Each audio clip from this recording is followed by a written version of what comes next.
Sinabi natin 20 pesos per kilo na bigas, yung pwede kainin ng tao. Hindi mga hayop ang mga Pilipino. Huwag sanang pairalin ang crab mentality at huwag maging anay sa lipunan.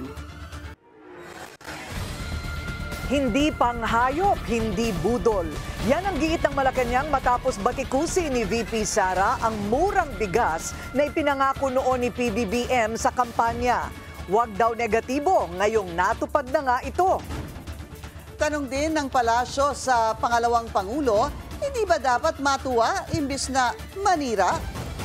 Magandang gabi, ako po si Pinky Webb. Simulcast tayo sa DWAR Abante Radyo at 94.7 Mellow BFM. At ako naman si Corina Sanchez Rojas. Mapapanood din tayo sa Beam TV 31, Signal Channel 24, Converge 74 at Sky Cable Channel 33. Simulan na natin ang agenda. Pag sinabi natin 20 pesos per kilo na bigas, yung pwede kainin ng tao. Malacanang pumalag sa batikos ni VP Sara laban sa pagbebenta ng 20 pesos per kilo na bigas. Matuwa na lang daw kaysa manira. Duterte 10 plus 2. Dating Pangulong Rodrigo Duterte nag-endorso ng 2 pang senatorial bets. Alamin kung sino-sino. Pagtutulak sa VP Sara impeachment at pagdiskwalipika ng kanyang mga kandidato. Kabilang umano sa final campaign strategy ng alyansa ni PBBM. Totoo kaya o fake news lang? Umano'y Chinese interference sa eleksyon, ibinunyag sa Senado. Troll farm na layong atakihin ng gobyerno, pinupondohan din daw ng Beijing. 9 days of mourning para kay Pope Francis, idineklara ng Vatican. PBBM at First Lady Lisa Marcos, pabiyahe na pa Roma para sa libing ng Santo Papa. At paradise meets luxury. Silipin ang mga nagagandahang private villa sa Bali, Indonesia.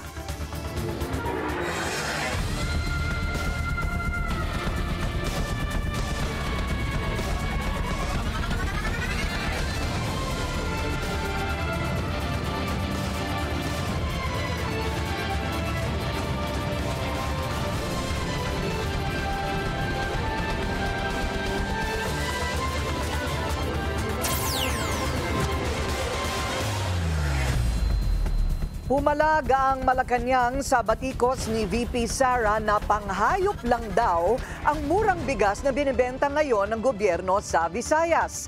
Hindi lamang daw ang Pangulo kundi pati ang mga magsasaka ang naiinsulto. Yan ang agenda report ni Pierre Pastor. Pag sinabi natin 20 pesos per kilo na bigas, yung pwede kainin ng tao. Yan yun, diba? Yan yung 20 pesos per kilo na binibenta, yung pinapakain sa baboy. Hindi mga baboy hindi mga hayop ang mga Pilipino. Ang tunay na leader at tunay na Pilipino ay dapat sumusuporta sa kapwa Pilipino, lalong-lalo na sa pinuno ng bansa. Huwag sanang pairalin ang crab mentality at huwag maging anay sa lipunan. Yan ang buwelta ng Malacanang sa hirit ni VP Sara na pamumulitika lang ang pagbebenta ng 20 pesos per kilo na bigas. Matagal na po nilang ini-issue na mukhang hindi kakayanin ng Pangulo ang aspirasyon na magkaroon at mag-deliver ng bigas sa halagang 20 pesos kada kilo. Ngayon po, na unti-unting natutupad ang aspirasyon na ito ng Pangulo. Bakit muli na naman silang nagsasalita, nagiging negatibo? Pang-iinsulto rin daw sa mga magsasaka ang sinabi ng bise na panghayop ang kalidad ng murang bigas. Hindi porkit po umura ang bigas, sasabihin na panghayop ang nasabing bigas. Liliwanagin lamang po natin. Ang ibebentang bigas ay yung bigas po na nabibili ngayon sa halagang 33 pesos. Kapag po sinabi, ninuman, na ito ay panghayop na bigas, minamaliit po natin ang mga farmers natin na nagbebenta po sa NFA, sa ating gobyerno. Iniintriga din kung bakit sa Visayas unang pinatikim ang murang bigas. Malamang daw dahil vote-rich ang rehiyon, tugon ni Yusek Castro. Na kaya po Visayas, unang-una po, maraming stocks po ang NFA sa nasabing lugar at sila po ang naunang magsabi ng pakikipag-cooperate sa Pangulo sa pagbibigay po ng subsidiya. Ito rin po ay pinatotohanan po ni Governor Gwen Garcia.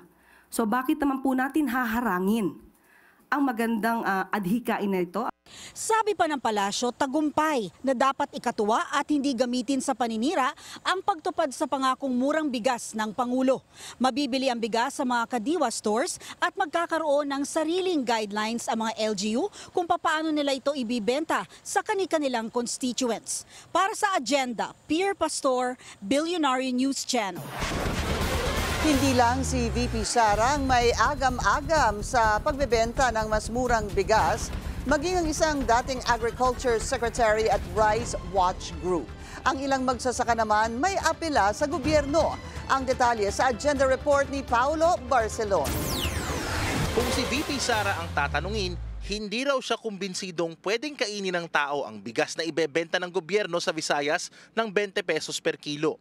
Tingin ng bise, budol raw ito sa taong bayan lalo't mag-e-eleksyon na. Meron akong pagdududa ha, na magbebenta sila ng 20 pesos per kilo na bigas pero hindi pang tao, pang hayop.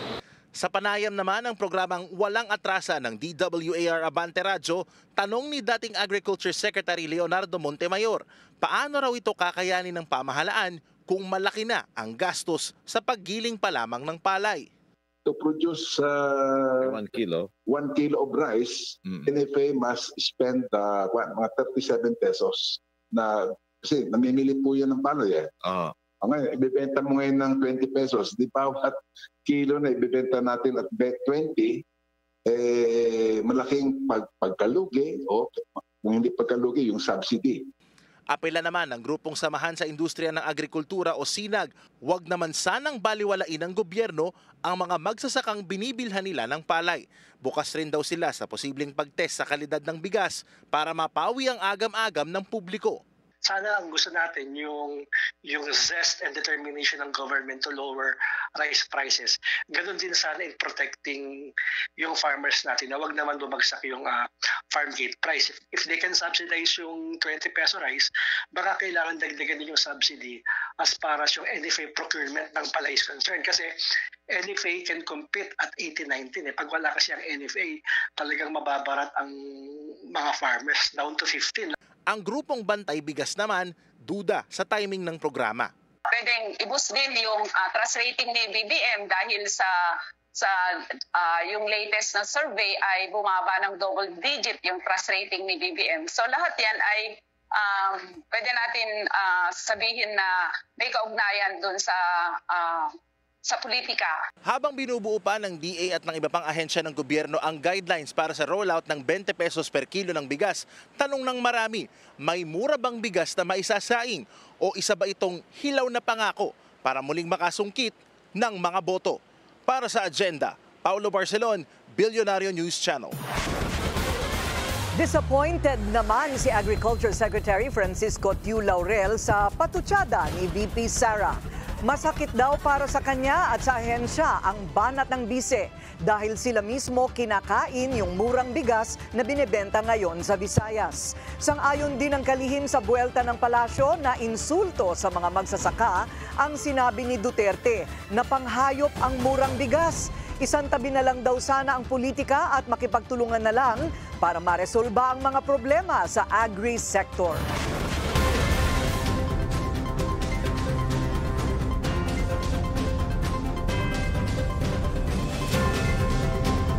Kompleto na ang senatorial slate ng PDP laban ni former President Rodrigo Duterte.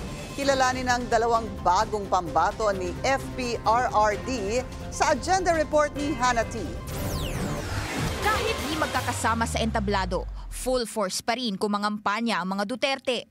Dalawang bagong senatorial candidates ang opisyal na inendorso ni dating Pangulong Rodrigo Duterte ayon sa kanyang anak na si Davao City Representative Paulo Duterte na ngayon nasa Hague, Netherlands. Ang final endorsement niya mapupunta kina retired Marine Colonel Ariel Querubin at dating Senador Gringo Honasan. Ibig sabihin, expanded na ang original PDP laban Duterte slate sa 12. Pinapaalam niya sa buong sambayan ng Pilipino na patuloy po raw suportahan ang PDP laban Duterte Senators plus 2. Final niya in-endorse ngayon sa loob, pinapaalam sa inyo si Kerubin pati si Honasan. Si Honasan ang nanguna sa isang signature campaign para ipanawagan sa ICC na ibalik sa Pinas ang dating Pangulo. Si Kerubin naman, dating challenge ang timeline ng drug war na 3 to 6 months sa termino ni Duterte noon. At ngayon, bahagi na siya ng hanay ng Duterte-aligned candidates. Bago ang final endorsements ni FPRRD, ibang landas na ang tinahak ng anak niyang si VP Sara. Una nang sinabi ni VP na personal ang pag-endorso niya kina Senador Amy Marcos at Representative Camille Villar. Pero gaya ng kampanya ng kanyang ama, dapat daw manalo ang slate ng PDP laban. Hindi na ako magpaligoy-ligoy pa, diretso ninyong iboto ang 10 kandidato ng Duterte. Posible raw siyang sumama sa mga sortie ng PDP, depende sa request ng partido. Maging ang bunso ni FPRRD na si Ketty, sasama na rin sa national campaign, di lang bilang isang Duterte, kundi bilang first-time voter na kaka-21 lang nitong Marso. Para sa agenda, Hannah T., Bilyonaryo News Channel. Samantala, 9 na kandidato pa ang nasampola ng COMELEC ngayong araw, kabilang sa mga inisyuhan ng show cause order ng COMELEC Committee on Kontrabigay, sina dating Manila Mayor Isko Moreno at ang katunggali niyang si Sam Versosa. Kasama rin sa mga pinagpapaliwanag ng poll body sina Leyte Congressional Candidate Levito Baligod, Caloocan Mayoral Bet Along Malapitan, at Masbate Gubernatorial Candidate Richard Go. Ang grounds ng mga show cause order, alleged vote buying at abuse of state resources. Bukod sa mga campaign violation, dumarami rin ang bilang ng poll-related violence. Ang pinakahuling biktima, ang incumbent mayor ng Rizal sa Cagayan. Narito ang agenda report ni Joash Malimban. Guns, goons, and gold. Sa mga dekadang nagdaan, ang 3Gs ang isa sa mga naging definisyon at humubog sa muka ng eleksyon sa Pilipinas. Tila normal na tuwing halalan, may kaguluhan, may patayan. Sa datos ng COMELEC, noong 2016 national and local elections, 56 ang naitalang election-related violence, 33 noong 2019 at 30 naman noong 2022. Ngayong 2025, wala pa mang opisyal na kabuuang ulat, patuloy pa rin ang pagtaas ng bilang nito. Kagabi lang, patay sa pamamaril ang incumbent mayor ng Rizal Cagayan na si Joel Ruma. Naitakbo pa siya sa ospital pero binawian din ng buhay. Kasalukuyan pa raw itong iniimbestigahan ng COMELEC pero isa sa mga tinitingnang anggulo ay ang kaugnayan nito sa eleksyon. We will demand justice and sana nga ito ay wake-up call din sa ating pong pamunuan ng Philippine National Police na kakailanganin natin ng immediate justice by apprehending yung mga criminals, yung mga may kasalanan po nito. Sa pinakahuling datos ng COMELEC, inilipat sa Green Category Area of Concern ng Cagayan mula sa Orange Category noong March 20. Ibig sabihin, mababa ang recorded incidents of election-related violence dito. Pero ayon sa poll body, hindi na bago ang biglaang pagtaas ng karahasan sa isang lugar, lalo na't nagsimula na ang official local campaign noong March 28 o ilagay sa Red Category Area of Concern. Kung sakali, magiging ikatlong lugar ang Rizal Cagayan na isa sa ilalim sa COMELEC control, kasunod ng Datuo din Sinsuat sa Maguindanao del Norte at Buluan sa Maguindanao del Sur. Ngayong araw, nag-post din ng isang statement ang MBC Media Group sa kanilang social media accounts. Binantaan kasi ni incumbent La Paz Mayor at Abra Congressional Candidate JB Bernos ang provincial correspondent ng DZRH na si Romy Gonzales at sinabing babalikan niya ito. Matapos iulat ni Gonzales ang isang shooting incident sa pagitan ng mga pulis at mga armadong grupo sa Tayum Abra noong April 21. Mariin din itong kinundena ng National Union of Journalists of the Philippines. Hindi dapat ito maging dahilan para magkaroon ng chilling effect, no? Para sa mga media, para mag-cover. Bagkus dapat nga maging maging prompt ito sa atin na mag-push back sa ganitong mga threats. No? We have to show na hindi acceptable yung ganitong behavior mula sa mga officials natin. No? Lalo na yung mga elected at lalo na yung mga tumatakbo sa eleksyon. Ano? Election pa lang, ganito na yung pinapakita nila. What more kung manalo yan? Ano? Kasunod ng reactivation ng Task Force BARM noong Marso, muli na ring inilunsad ng poll body ang Task Force ABRA. Sa pamamagitan nito, mas makakatutok daw ang puwersa ng PNP at AFP sa election-related incidents sa probinsya. Pinag-aaralan na rin ng poll body kung isa sa ilalim ang ABRA sa COMELEC control dahil sa history of election-related violence sa lalawigan. Para sa agenda, Joash Malimban, Billionaire News Channel. Lumutang ang isang dokumento tungkol sa umano'y campaign strategy ng alyansa ni PBBM. Kabilang sa sinasabing laman nito ang pagtutulak daw na ma-impeach si VP Sara at ma-disqualify ang mga kandidatong sinusuportahan niya. Pero fake news daw ito ayon sa ilang mambabatas. Ang detalye sa agenda report ni Zandro Ochona. Isang dokumento na nagdedetalye umano ng mga gagawing aksyon ng alyansa para sa bagong Pilipinas ang lumabas kasabay ng isinagawang pagpupulong ng Lakas CMD noong Martes, April 22. Sa nakuhang kopya ng Billionaire News Channel, may logo pa ito ng alyansa at may titulong Mid-Election Final Campaign Sprint Action Plan. May nakalagay ring schedule at ang tinatawag na Oplan Horus. Sa ilalim ng Oplan Horus, patuloy raw ang pag-atake at paninira ng nakasaad na evil forces na iniuugnay sa mga Duterte. Hindi raw dapat pagsamantalahan ng oposisyon ng kabaitan at pananahimik ni PBBM sa issue. Nakasaad ring dapat patuloy na mabigyan ng advantage ang alyansa kahit matapos ang eleksyon. Kabilang din sa kailangang isagawa ang pagsusulong ng impeachment. Gayon din ang umano'y mga hakbang para ma-disqualify ang mga sinusuportahang senatorial candidates ng mga Duterte. Pirmado ang dokumento ni House Majority Leader Manix Dalipe na Executive Vice President din ng Lakas CMD. Tinawag itong Oplan panggigipit ni Attorney Harry Roque. May patuloy pa rin ang demolition job laban dun sa mga nangangalampag na PDP laban candidates for senator, si Senator Bongo at si Senator Bato. At nabanggit po dun sa report na hindi lang dapat si Tatay Digong ang ipadala sa ICC, pati daw po itong si Senator Bongo at saka si Senator De La Rosa. Hiningan namin ng pahayag kaugnay dito si Alyansa Campaign Manager Representative Tubi Chanco pero wala itong naging tugon. Isa sa mga dumalo noong pagtitipon ng Lakas CMD sa Malacanang ang opisyal ng partido na si Bataan Representative Geraldine Roman. I don't think it's real because I was there. I'm part of the ExecCom. I didn't see any document. Merong dinistribute yung mga statistics per region as indicating how our candidates are faring so that we could possibly apply a targeted approach na tutulungan natin those who seem to be lagging behind. But that's the only document that I saw that was being circulated iba't ibang region. Git pa ng kongresista, ibang issue ang impeachment at hindi na pag-usapan ng kanilang partido. Dagdag pa niya, it's counterintuitive, if there was such a political strategy, I wouldn't even put it down on paper. Born yesterday, hindi naman ganun. Yung mga ganyang usapan, if it were true, would be just discussed ever so subtly and ever so quietly, pero walang paper talaga. Fake. Alam mo, ito ang panahon ng fake news. Ganyan, sa kampanya.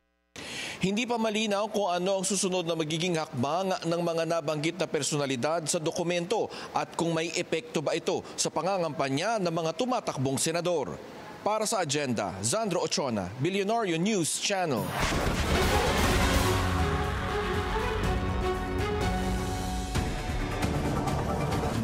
May paglilinaw ang lead counsel ni FPRRD tungkol sa kanya umanong panukala na higpitan ang pagberipika ng pagkakakilanlan ng drug war victims.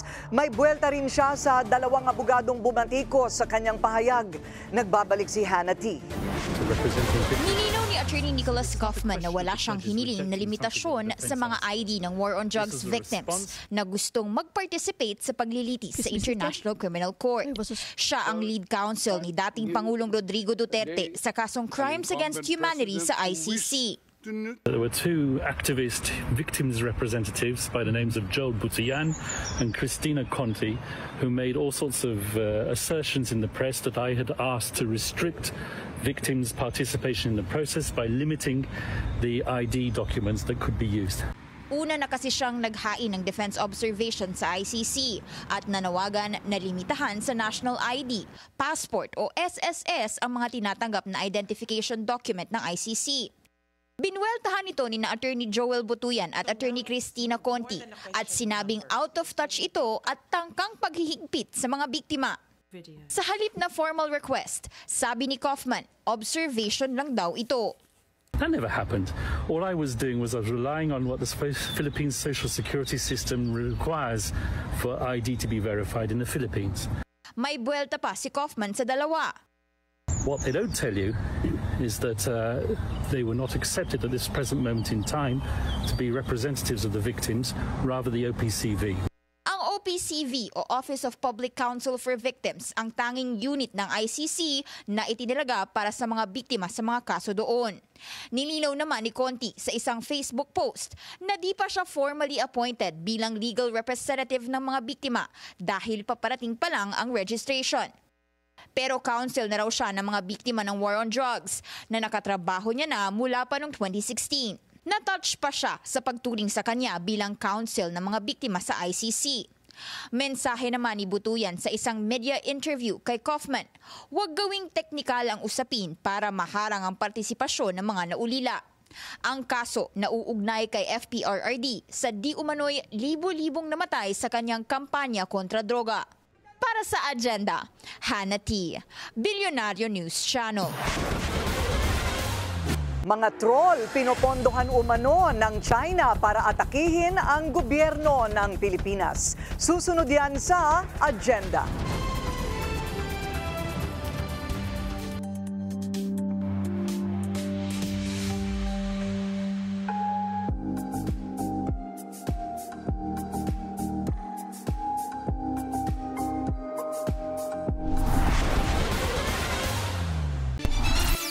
Traffic check muna tayo ngayong Huwebes sa Elliptical Road sa Quezon City. Mabigat na ang daloy ng mga sasakyan papasok ng Commonwealth Avenue. Light naman ang kabilang lane. Dadalo si Vice President Sara Duterte sa isang local campaign rally sa Maynila ngayong gabi. Yan ang agenda report ni Hannah T. Live nag-uulat mula sa Tondo. Hannah, kaninong kandidato sa Maynila ang kampanyang ito? Corina, kay Isko Moreno ang kampanyang dadaluhan ni Vice President Sara Duterte dito sa 2nd District ng Manila ngayong gabi. Ito ang magiging kauna-unahang public show of support ni VP Sara sa anumang local candidate sa kampanya sa Maynila at ito ay para kay dating 2022 presidential bet at ngayon ay muling tumatakbo bilang alkalde si Isko Moreno. Itong pagdalo, Corina, ni VP Sara sa campaign rally ni Isko, sa gitna ito ng lumiliit na lamang niya sa kanyang kalabang si incumbent Mayor Honey Lacuna ng Lakas CMD na itinuturing na mas malapit sa palasyo. Batay kasi sa latest Tangere survey, lamang pa rin si Isko sa 51% voter preference from around 80% at hindi na ganun kalayo ang agwat dahil nasa 37% si Lacuna. Pangatlo naman sa laban ng tutok to win party list representative na si Sam Versosa na may 10%. Corina, actually ngayong araw rin kinumpirma ng COMELEC na maglalabas sila ng show cause orders laban kina Isko at Versosa kaugnay ng di umano'y vote buying at abuse of state resources. Despite this, nananatiling politically strategic ang suporta ni VP Sara lalo na't may DDS vote sa Manila na pwedeng mahatak niya para kay Isko at nasa around 400,000 votes ang inani ni VP Sara sa Maynila noong 2022 presidential elections. Corina. So Hannah, si Senador Amy ay nandyan na ba? Kasi alam naman nating lahat na nangangampanya siya kasama ni Isko at inendorso na rin siya ni VP. Corina, tama ka dyan, no? Pero actually, hanggang ngayon wala pa tayong official information kung darating si Senator Amy Marcos. Bagamat meron tayong ilang staff na nakita dito na nangangampanya for her. Pero as of now, wala pang official confirmation if Senator Amy will attend. Corina. So yung ganyan, Hana, mga anong oras magsisimula ang rally? Corina, actually, set to start ito ng 5:30 kanina pang hapon. Pero expected na this event will start anytime soon at around 7 p.m. inaasahang dadating si VP Sara. Balik sa'yo, Corina. Maraming salamat, Hana T. Live mula sa Tondo, Maynila. Gusto pa umano ng term extension ni PNP Chief Romel Marbil na una na dapat nagretiro noong Pebrero. Pumalag naman ang isang retired columnist. Alamin kung bakit sa agenda report ni Andrea Salve. Habang papalapit ang 2025 midterm elections na nangangahulugang papalapit na rin ang pagtatapos ng kanyang term extension, ano nga ba ang susunod para kay PNP Chief Romel Marbil? Sa isang post ni retired columnist Ramon Tulfo sa kanyang Facebook page, inilahad nito na ang top cop ay gunning umano for another term extension. Ayon pa anya sa kanyang source, pinagtatrabahuan itong mabuti ni Marbil. Kwenestyon nito ni Tulfo. Sa ilalim kasi ng liderato ni Marbil, dumami umano ang kaso ng kidnap for ransom gaya ng nangyari kamakailan kay Filipino-Chinese bilyonaryo Anson Ke. Maliban pa ito sa iba pang mga krimen kung saan ang mga turista ang biktima. Sinubukan naming kunin ang panig ng PNP Chief pero wala pa itong tugon sa ngayon. Isa lang si Marbil sa mga nabigyan ng term extension para pamunuan ng PNP. Pero hindi katulad ng mga nauna sa kanya, ang panahon ng kanyang extension ay posibleng naimpluwensyahan ng election period. Bago pa kasi nilabas ng Malacanang ang desisyon patungkol dito noong Pebrero, sinabi na ni Pangulong Bongbong Marcos na ito ay para matiyak ang stability sa papalapit na halalan. Nasa compulsory retirement age na si Marbil pero sa bisa ng isang memorandum, 4 na buwan ang iginawad na extension ni PBBM sa kanya. Bago ito nagsimulang manungkulan bilang hepe ng PNP noong 2024, pinamunuan nito ang Police Regional Office 8, bailiwick ni Presidential Cousin at House Speaker Martin Romualdez. Naging direktor din ito ng Highway Patrol Group at kagaya ng kanyang predecessor na si dating PNP Chief Benjamin Acorda Jr., galing din siya sa Philippine Military Academy Batch 1991 kung saan honorary member din ang House Speaker. Para sa agenda, Andrea Salve, Billionaire News Channel. Binunyag ni Senate Majority Leader Francis Tolentino ang umano'y kontrata ng Chinese Embassy para magpakalat ng fake news gamit ang mga troll. At posible raw itong makaapekto sa darating na halalan. Narito ang agenda report ni Hana T. Hidden at sinister. Ganito nilarawan ni Senator Francis Tolentino ang di umano'y pakikipagkontrata ng Chinese Embassy sa isang marketing agency para makapag-hire ng local trolls. Binunyag ni Tolentino ang isang checking binayad ng embahada sa Infinitus Marketing Solutions Incorporated na nagkakahalagang 930,000 pesos. Para raw ito sa pagbuo ng tinatawag na keyboard warriors. Gumagawa ng certain templates gamit ang fake accounts na may tone at voice pa para atakihin ang mga opisyal at ahensya ng gobyerno. Ang bawat troll, binabayaran umano ng up to 24,000 pesos per month para maging active. It was to finance a troll farm. Troll farm po yun.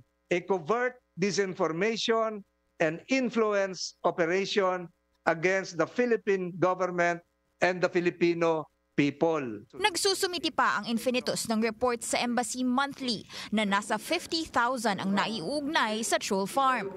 Kasama sa report ang mass commenting at pag-target sa accounts ng mga kongresista. Those ordinary social media users do not know that they befriended, that they friended or followed fake personas directed by China. Sinusubukan pa ng Billionaire News Channel kunin ang panig ng Infinitus habang wala pang opisyal na pahayag ang embahada ng China. Binunyag pa sa pagdinig ang iba't ibang forma ng cyber attacks sa mga ahensya ng gobyerno na posibleng makaapekto sa midterm polls. May mga online narrative daw mula Beijing na inuulit ng local proxies na ipakalat, lalo na kapag may kandidatong pro-China. Isa pang halimbawa ang ongoing balikatan exercises na anilay threat daw sa regional stability ngayon. There are indications, Mr. Chairman, that information operations are being conducted that are Chinese state-sponsored in the Philippines and are actually interfering in the forthcoming elections. Maski si Tolentino, biktima raw nito, bunsod ng pangunguna niya sa pagpasa ng Maritime Zones Law at Archipelagic Sea Lanes Act na tinututulan ng mga pro-China. Posibleng dahilan ito bakit di pasok sa winning circle sa latest survey si Tolentino. Naramdaman ko eh. Iba yung sa ground, iba yung sa ground. Okay naman ang mga tao sa palengke. Iba naman yung lumalabas sa mga survey. Di ba? They can do that. Pati hacking sa high-level government websites inilahad din. Nasa 15 na ahensya na ang nabiktima, gaya ng DOJ, DFA at DOST na nakakuha ng personal information ng mga empleyado, gaya ng IDs at biometrics. In fact, Mr. Chair, hindi na nga po nila kailangang pakialaman yung datos. Pabagsakin lang po nila or i-deny lang nila ng access yung mga ahensya. Malaking disruption na po yun sa day-to-day operations po ng mga ahensya natin. Panawagan ng mga ahensya, huwag magpakampante at mas higpitan pa ang seguridad sa loob ng government agencies dahil posibleng may insider threats din doon. Para sa Agenda, Hannah T., Bilyonaryo News Channel. Sa gitna ng banta ng fake news, may dalawang posibleng solusyon si Bataan Representative Geraldine Roman, pero hindi raw ito basta-basta. May usapin kasi ng karapatan at ng tiwala. Ang detalye sa Agenda Report ni Zandro Ochona.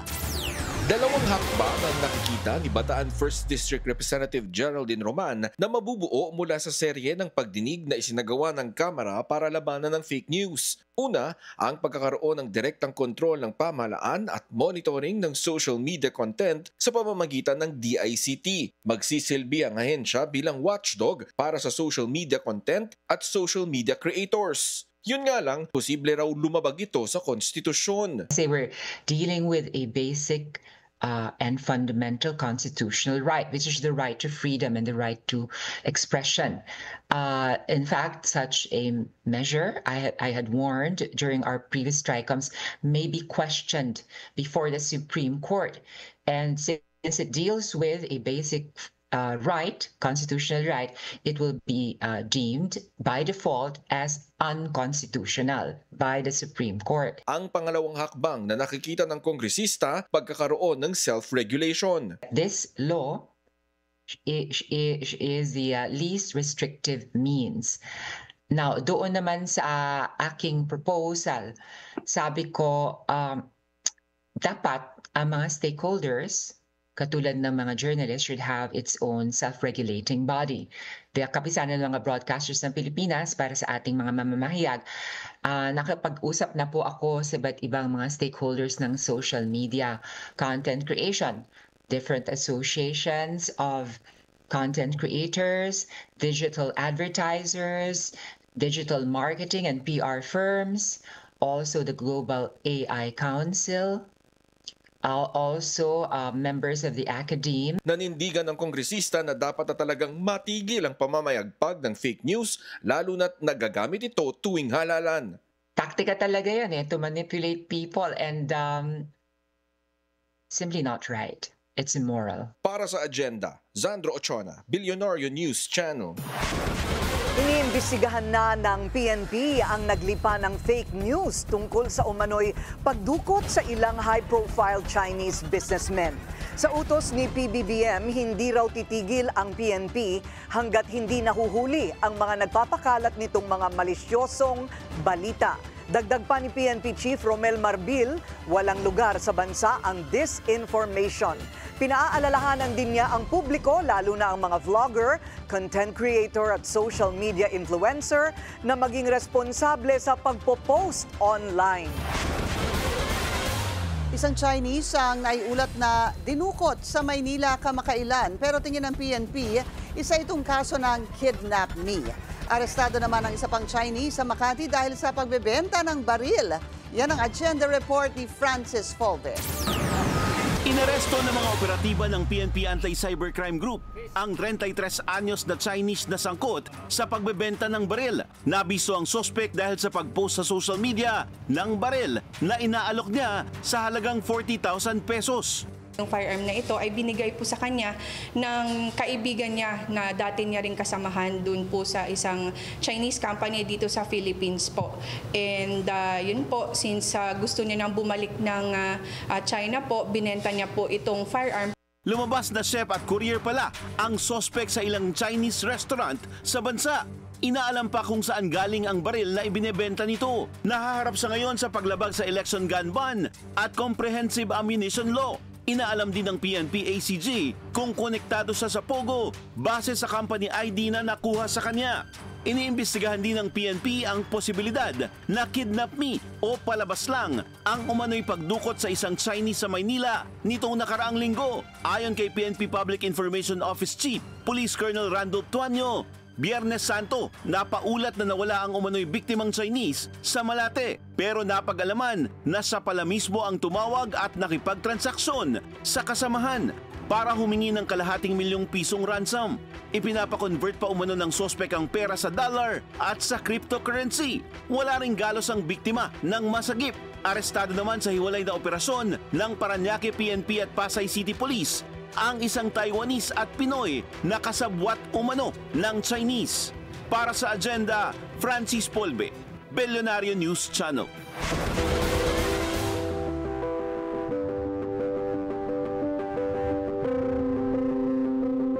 Nagdeklara na ang Vatican ng 9 days of mourning para kay Pope Francis. Ito'y magsisimula sa Sabado o sa araw mismo ng libing ng Santo Papa. Bahagi ng tinatawag na Novemdiales, ang araw-araw na pagdarasal sa St. Peter's Basilica na tatagal hanggang May 4. Sa ngayon ay wala pang petsa kung kailan ang conclave o ang long and secretive meeting ng mga kardinal para piliin ang susunod na Santo Papa.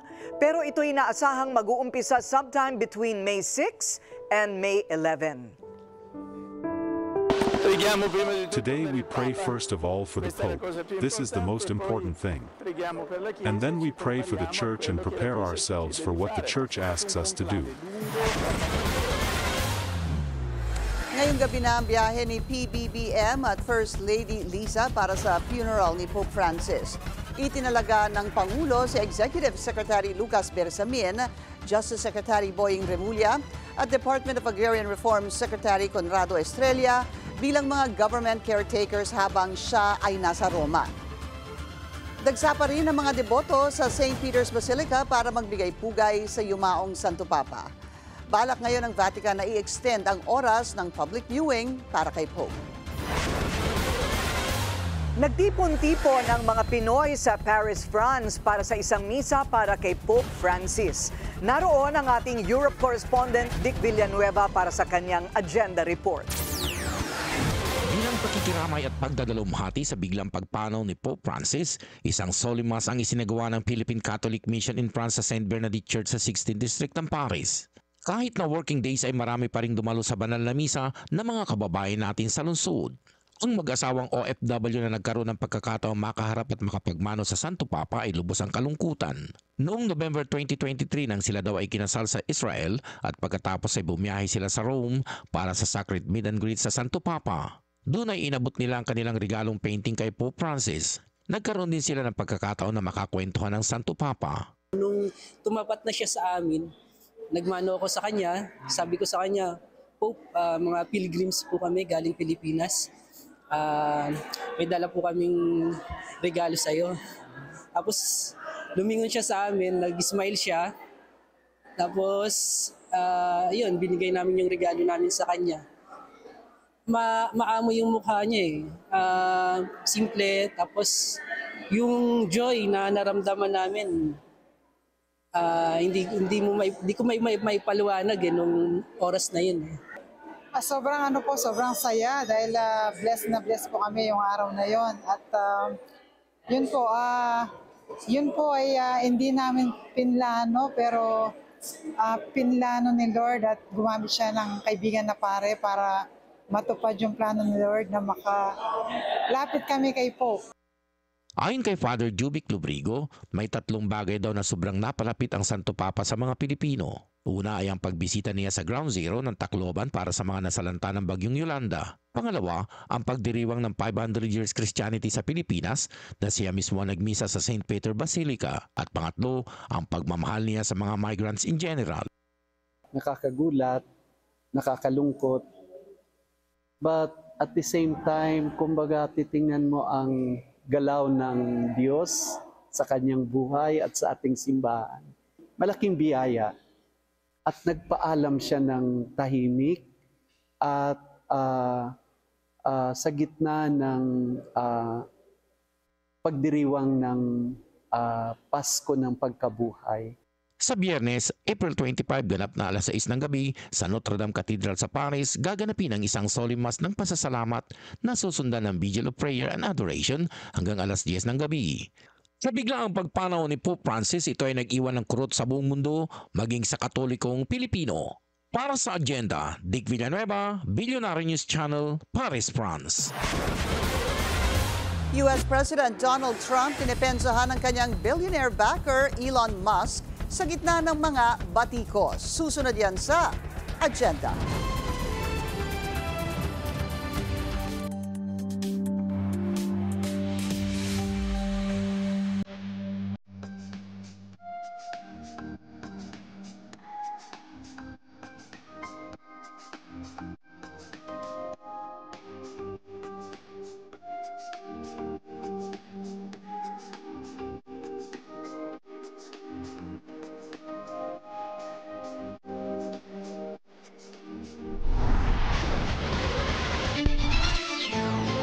At traffic check ulit tayo sa Marcos Highway, SM Marikina naman. Mabigat ang daloy ng mga sasakyan. Sa eastbound lane, green and go naman ang westbound lane. Kanselado ang registration ng isang party list group dahil sa umano'y misrepresentation.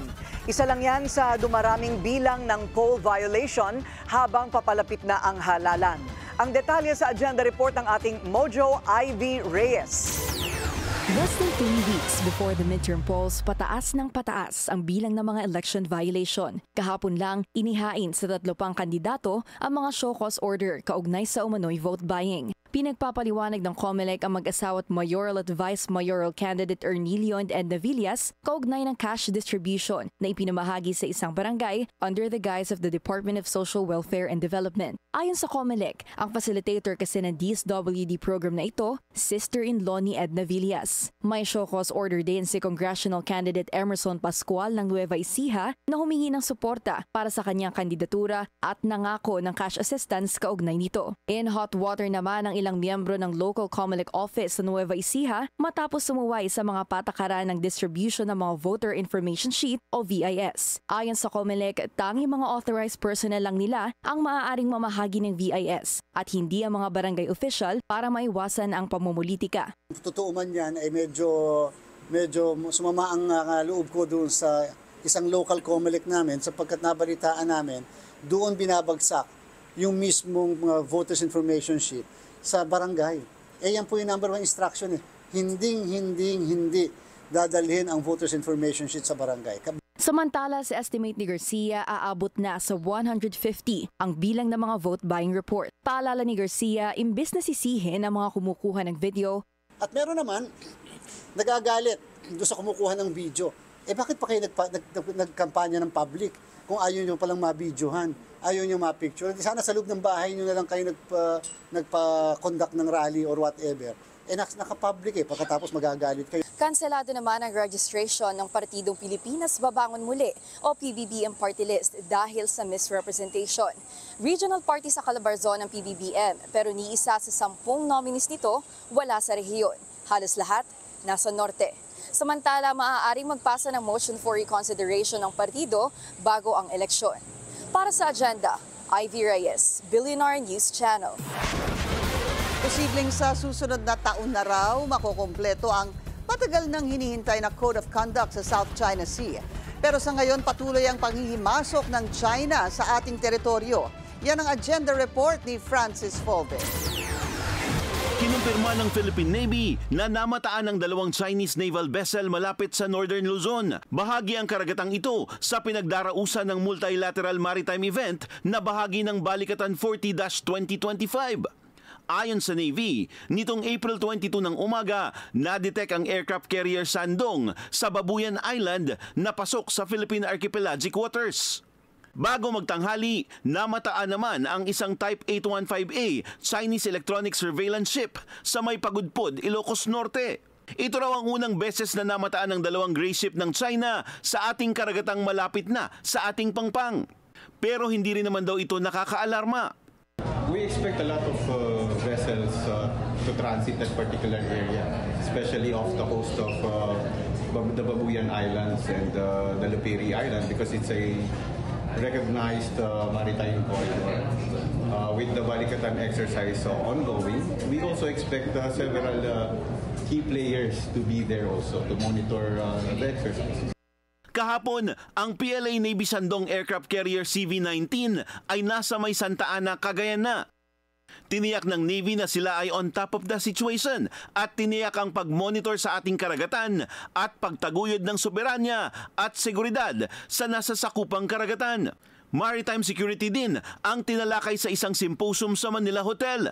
Sa keynote address ni DFA Secretary Enrique Manalo, binigyang diin niya ang kahalagahan ng diplomatic process sa pagresolba ng mga sigalot kasama ang sa West Philippine Sea. Dagdag ni Manalo, posibleng makumpleto na ang Code of Conduct sa 2026 sa pag-host ng Pilipinas sa ASEAN Summit. Well, it's contentious in the sense that there are issues that need to be on the consensus of all countries. But as the President said, we still have to address important issues such as the scope of the code, also the nature of the code and its relation also to the declaration of the code principles adopted in 2002 on the South China Sea.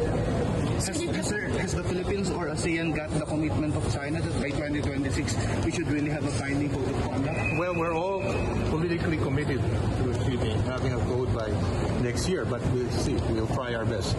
Even China, sir, did they explicitly say that they are in favor to have a... Yeah, everyone has agreed that we don't like to have a code by 2026, but we have to agree. Sinabi rin ni Manalo na tuloy ang pakikipag-ugnayan at pagtulong ng Embahada ng Pilipinas sa 3 di umano'y spy na hinuli at nakadetine sa China. No, they're still under investigation, but our officials there are constantly monitoring the situation. Sa darating na linggo, bibisita naman si Japan Prime Minister Ishiba Shigeru para isulong ang ilang kasunduang geopolitical, economic at cultural sa pagitan ng Pilipinas at Japan. Para sa agenda, Francis Folbe, Billionario News Channel. Sa Estados Unidos, todo puri si President Trump sa kanyang billionaire backer na si Elon Musk. Sinabi pa niya na gusto niya sanang manatili ang world's richest man sa kanyang gabinete for a long time. Kahapon, inanunsyo ni Musk na babawasan na niya significantly ang kanyang oras sa Department of Government Efficiency para tutukan ang mga negosyo niya tulad ng Tesla na bumagsak ang sales kamakailan lang. He's a brilliant guy and he was a tremendous help both in the campaign and in what he's done with Doge. Si Musk ang naatasan ni Trump para puksain ang bureaucracy at streamline ang federal government.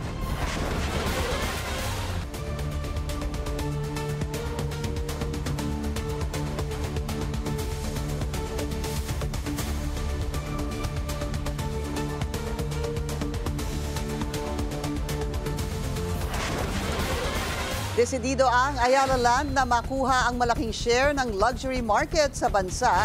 Ito'y kahit pa may mga agam-agam dahil sa sweeping tariffs ni US President Trump. Narito ang agenda report ni Sujin Kim.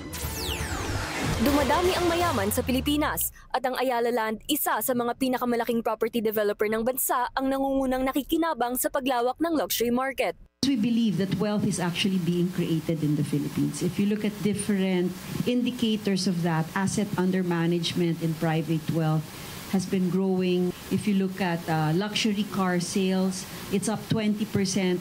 If you look at our sales in Greenbelt, for example, we have 3 times the number of luxury brands. So there is indeed wealth being created in the country. Ang hamon ngayon, Anya, the challenge for us is to get a bigger share of that wealth creation. Kasabay ng pagsipa ng yaman sa ekonomiya, inilatag ng kumpanya ang ambisyosong growth strategy nito. The target is really to grow 2 times GDP. So we are indexing in a way our growth targets to how well the country performs.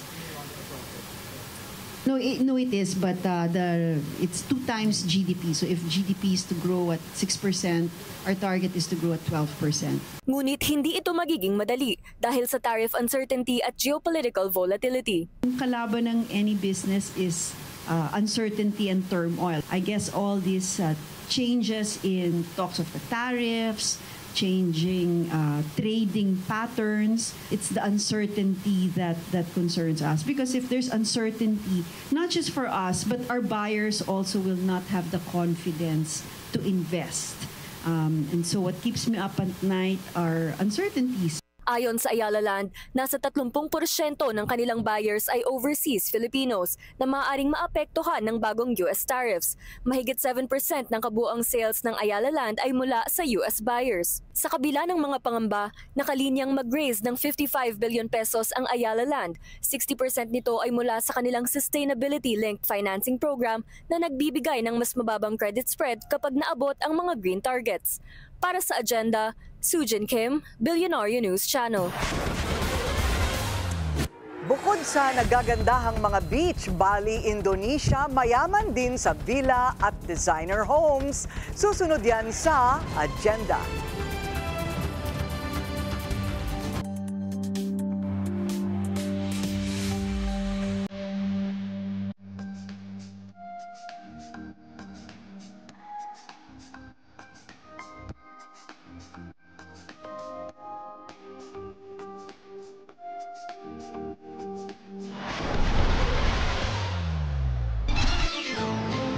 Isa pang traffic check ngayong Thursday rush hour sa EDSA Mega Mall. Bumper to bumper ang northbound lane at moderate to heavy naman ang southbound lane. Hindi na lang favorite summer destination ng Bali, Indonesia, isa na rin itong luxury address kung saan naroroon ang mga pinakamamahaling private villa at designer homes. Silipin ang ilan sa million-dollar homes ng Bali sa Agenda Report ni Ferdy Salvador.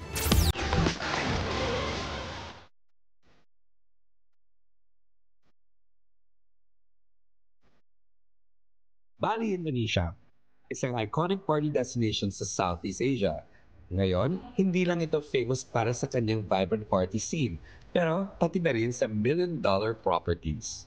Sinamahan ako ng luxury property experts na sina Alexis Santa Fe Ortiz at ang kababayan kong si Steph Aranz para sa exclusive tour ng luxury villas sa seaside villages ng Pererenan at Canggu. Where are we? We are in Villa Norbu, which is located in a beautiful village, which is going down this alley, which is very secret. And when you're going down the alley, you feel like you're not going to see anything. And then boom, surprise, you see one of the most beautiful villas there is in Bali. I'm already surprised. I can see this. Maybe we can walk around now. Let's go. Kung presyo lang din ang pag-uusapan, $7 million is quite reasonable para sa isang 6-bedroom freehold villa tulad na to. We're only 10 minutes from Canggu, but it makes you feel like you're on the other side of the island. Yes, but what particular area is this? So we are right now standing in between Canggu and Pererenan. Which is, I heard Stephanie told me while we were looking for places here that this is the most Tony place to live in Bali, right? It is. It's the new hotspot. The new hotspot. Katumbas ng mga villas na ito ang ating mga properties sa Pilipinas na located sa prime locations tulad ng Forbes Park or Alabang, na umabot ng halos 1.2 billion pesos. Come as we check out this amazing little oasis in the middle of rice paddies. It's one of the most unique villas there is on the island of Bali, and I would say it's a combination of India, Africa, and Bali combined together, all in one, right? A bit of a Spanish style. I thought this was glass. Correct. So it's But really. it's not. So it's open air. So what does it make you feel? I thought it was like a photo or a painting. So that's exactly where I was going. For me personally, it makes me feel like I'm actually staring at the painting here. Yes, and you see everything. And it's cavernous from top to bottom. You know, if you have guests, you're like, hello, hello, hello. This is what I call, Ferdy, passion.